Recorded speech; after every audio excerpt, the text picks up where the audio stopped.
Doctor... Dr. Honor, what do you want?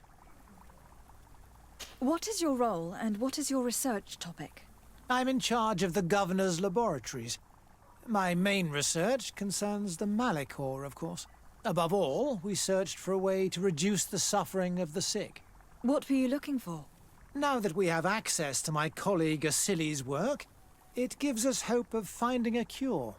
So the crimes he committed while conducting his work do not concern you? He will be judged for that. But it would be a shame for him to have done all this for nothing. What do you think of Dr. Asili now that you've learned how he conducted his research? Well, obviously the few excesses he has conceded himself are unfortunate, but he remains the greatest scientist that the Alliance has ever known. His work has had a profound effect on science. It seems quite unfair to me to reduce his life's work just to what he has done lately. If I understand correctly, you will be one of his defenders. Naturally.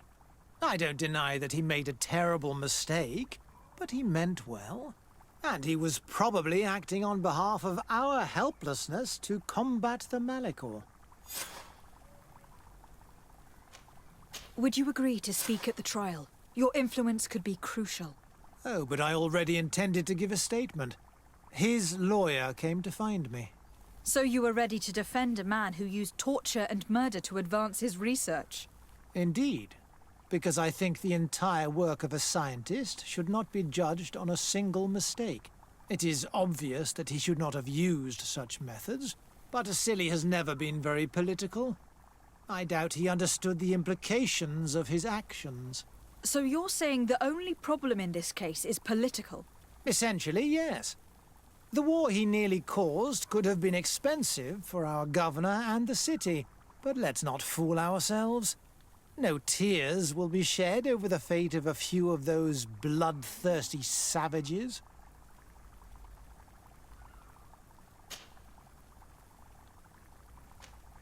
Afra, did you have something to say to Dr. Honor? Thank you, Desade. I feel it is my duty to warn him. You probably know that I was one of Dr. Asili's students. Naturally. It is undoubtedly under his influence that you have developed this remarkable analytical spirit. Perhaps. But my analytical mind also pushed me to refuse to continue working with him. I saw his madness and cruelty grow deeper, and what we discovered in this laboratory was abominable. We must condemn him, not only so he can pay for this crime, but to free science from these kinds of abject methods. Very well. You've convinced me. I will now testify for the prosecution. It is true that it's time to turn the page and leave his cruel methods behind. Thank you, Doctor. Dr. Honor is an influential scholar. His testimony would convince the judges.